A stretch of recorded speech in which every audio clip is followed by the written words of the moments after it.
And my belief is I'm a child of the Most High over all of that.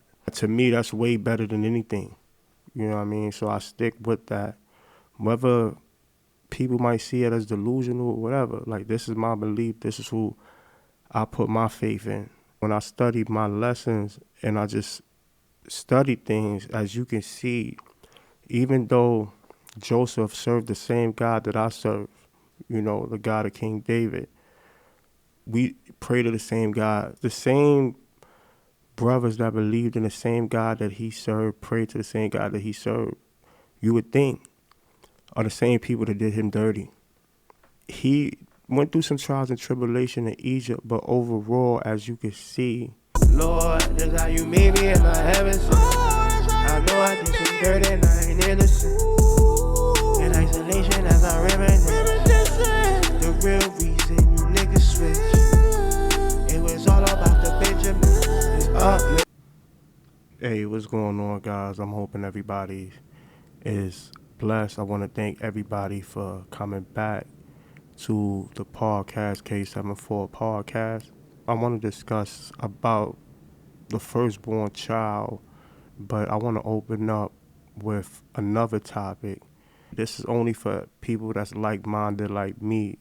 Y'all will understand and y'all will get what I'm talking about. So I'm talking to my audience that understands, that follows my same beliefs, and even if you don't, maybe just hearing this, you might just be open-minded. When you study the Bible, when we read it might be a specific child out of a family. Not saying that the Most High don't love everybody the same, which he does, because in the Bible it says he don't have no respect of person. So meaning that the Most High, he don't discriminate. He loves everyone the same. But there is certain people that he uses in a special way. And that's what I want to touch on today.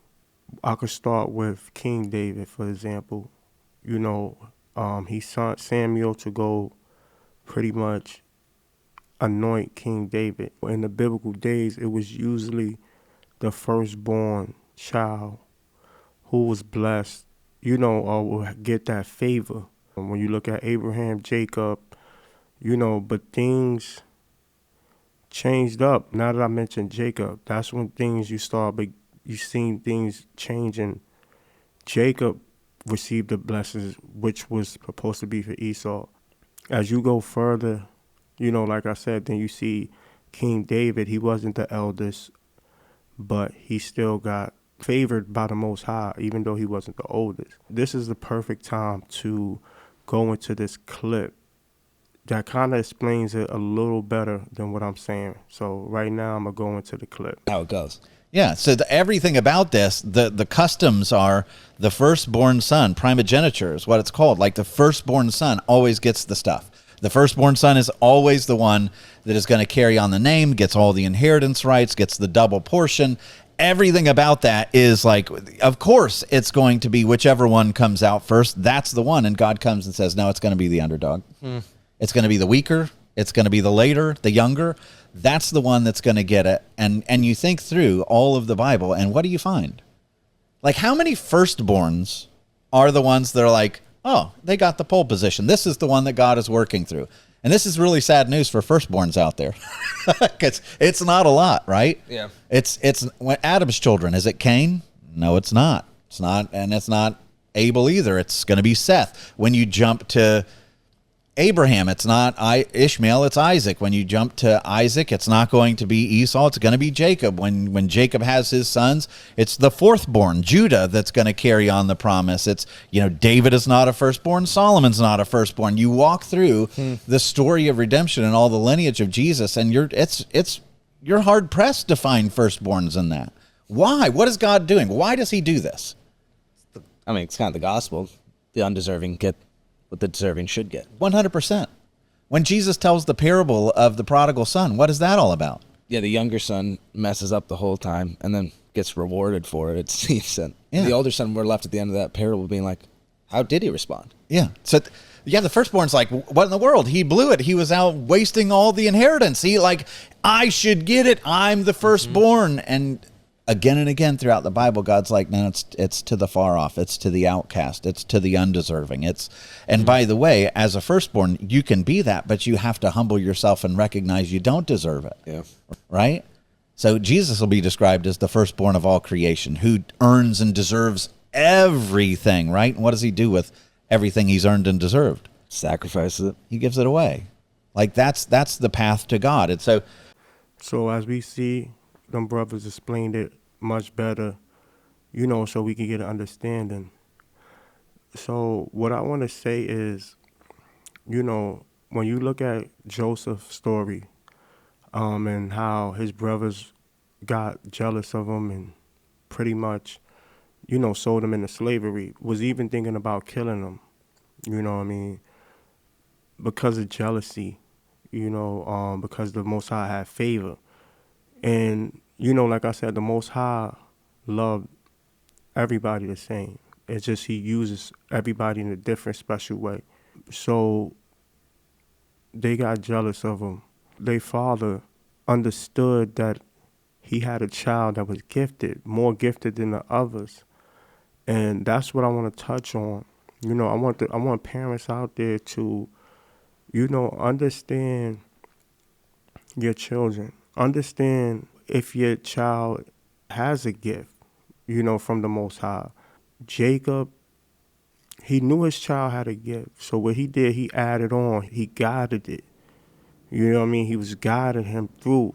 I just want to give that message out there to the parents out there. If you have a child that you might see something different or see a certain drive or ambition, pay attention to that. Help mold that. Help guide that into something positive and beautiful so it can fully blossom. Because I feel like, I know a lot of children, just growing up that was just so gifted in so many ways, but just due to the lack of guidance and just probably people not even identifying or able to see the potential, it just went unnoticed. That's why I'm giving this message out, especially to the parents out there. Pay attention to that child that you might feel is gifted and special and touched by the Most High in a special way, and add on. Don't be like the brothers and be jealous of it, and try to block it. It's just better to add on to it instead of, like I said, being jealous and hateful and envious. I want to just kind of like switch the subject and switch the topic, but since we on Joseph, I would just switch the topic, but still use Joseph's story as an example. So we all know he went into slavery. That happened. We got the whole, FBA movement out here right now. It's good that we recognizing that we are different. But I'm going to just keep it 100. Like I said, I'm independent. I'm independent because I got my own mindset, my own way that I handle things and the way that I handle individuals, no matter what race they are. That's why I say I stand independent. Yes, by the definition, I am FBA. But like I said, I got my own beliefs. And my belief is I'm a child of the Most High over all of that. To me, that's way better than anything. You know what I mean? So I stick with that.